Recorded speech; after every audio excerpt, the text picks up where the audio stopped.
vendo o exercício da lista, ele pergunta pra gente qual a ligação química que atua na molécula de CO2 e quais são as forças que atuam entre as moléculas de CO2. Então aqui vamos estudar um pouquinho a espécie CO2, dióxido de carbono. Então o CO2, a primeira pergunta dele é o tipo de ligação química da molécula. Essa interação dentro da molécula a gente chama de interação intramolecular, que é a ligação da molécula nesse caso. Então CO2, nós temos aqui carbono e oxigênio são ametais, então eu tenho aqui uma espécie que faz ligações covalentes. Essa é uma espécie molecular que faz ligações covalentes. Então, a primeira pergunta está respondida. A ligação química que atua dentro da molécula de CO2 é a ligação do tipo covalente. E a outra pergunta dele são as forças que atuam entre moléculas de CO2. Então, agora eu estou estudando as forças intermoleculares, entre moléculas. Para eu falar em interação intermolecular, é fundamental que eu conheça a estrutura de Lewis da espécie. A partir disso, eu sei dizer a geometria da molécula e a partir da geometria eu falo se ela é polar ou apolar. E de acordo com a polaridade, eu classifico a natureza da interação intermolecular. Então vamos construir aqui a estrutura de Lewis, vamos representar a estrutura de Lewis para a molécula de CO2. Então o primeiro passo é a gente somar os elétrons de valência da espécie. O carbono tem 4 elétrons de valência, os oxigênios têm 6, cada um, como eu tenho 2 oxigênios, 2 vezes 6, isso aqui me dá 16 elétrons de valência na espécie CO2. Mas nós sabemos que os elétrons tendem a se organizar em pares. Então, para mim, é mais fácil pensar em 8 pares de elétrons. Então, eu vou ter 8 pares de elétrons, 16 elétrons, para usar na representação da minha estrutura de Lewis da molécula de CO2.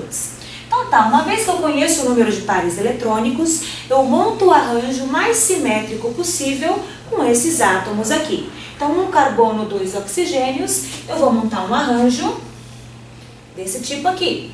Então o meu carbono central e os meus oxigênios aqui periféricos. Aí o próximo passo é a gente usar pares de elétrons dos disponíveis para fazer ligações entre átomos vizinhos. Então, eu vou fazer uma ligação aqui ao longo dos carbonos e oxigênios. Então, 2 ligações simples por enquanto. Em seguida, a gente usa pares isolados para completar o octeto dos átomos. Então, o oxigênio aqui ó, tem 2 elétrons ao seu redor dessa ligação. Se eu coloco mais 3 pares eletrônicos, ele passa a ter 8 elétrons ao seu redor, o octeto está completo. Aqui eu tenho já 4 elétrons, 2 de cada ligação, vou colocar mais 2 pares, pronto, 8 elétrons, octeto completo. E esse oxigênio aqui, vou colocar mais 3 pares, com esses 2 elétrons daqui, octeto completo. Então pronto, completei o octeto de todos, agora a gente faz a seguinte comparação. O número de elétrons que eu usei era o número de elétrons que eu tinha disponível? Então, eu usei aqui, ó, 3, 4, 6, 7, 10 pares eletrônicos. Eu tinha apenas 8 pares eletrônicos. Então, essa não é a estrutura de Lewis do CO2. Como eu usei mais pares do que eu tinha disponível, eu posso imaginar que vai ser necessário usar pares de elétrons compartilhados, fazer mais ligações aqui. Então, eu vou apagar esses pares isolados, porque não funcionou, não deu certo essa estrutura de Lewis. Como eu usei 10 pares, precisava usar apenas 8, eu usei 2 a mais, 2 pares a mais, eu vou fazer o seguinte, ó, vou colocar 2 ligações aqui. Uma dupla aqui e outra aqui.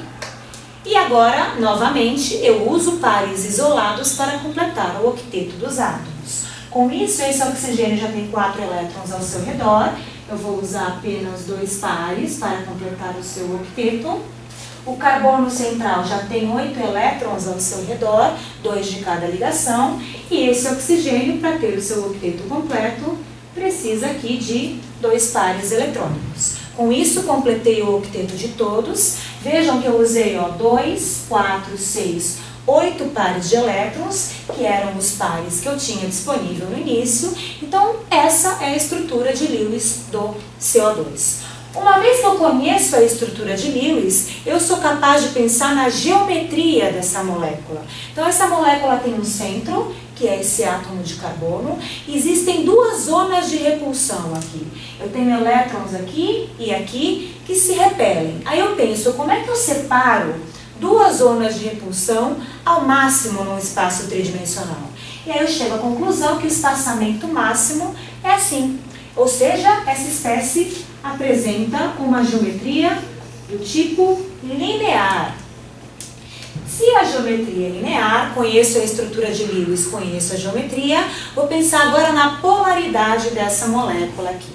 Então veja, aqui eu tenho ligações entre carbono e oxigênio. Eu sei que o oxigênio é mais eletronegativo que o carbono. Isso implica dizer que os elétrons dessas ligações estão deslocados no sentido do átomo mais eletronegativo. Então, esses elétrons estão mais próximos do oxigênio aqui. A mesma coisa acontece ao longo dessas ligações aqui. Então, os elétrons estarão deslocados no sentido do átomo mais eletronegativo.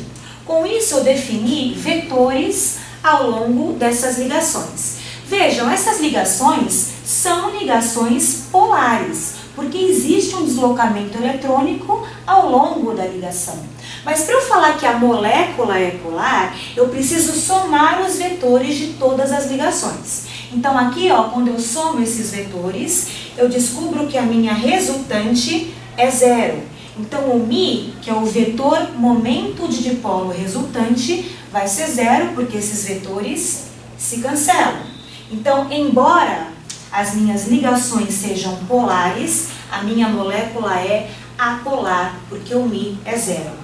Se a molécula é apolar, eu posso dizer que o tipo de interação intermolecular que ela apresenta são as dispersões de London ou as forças de dipolo induzido. Com isso, a gente conclui o exercício.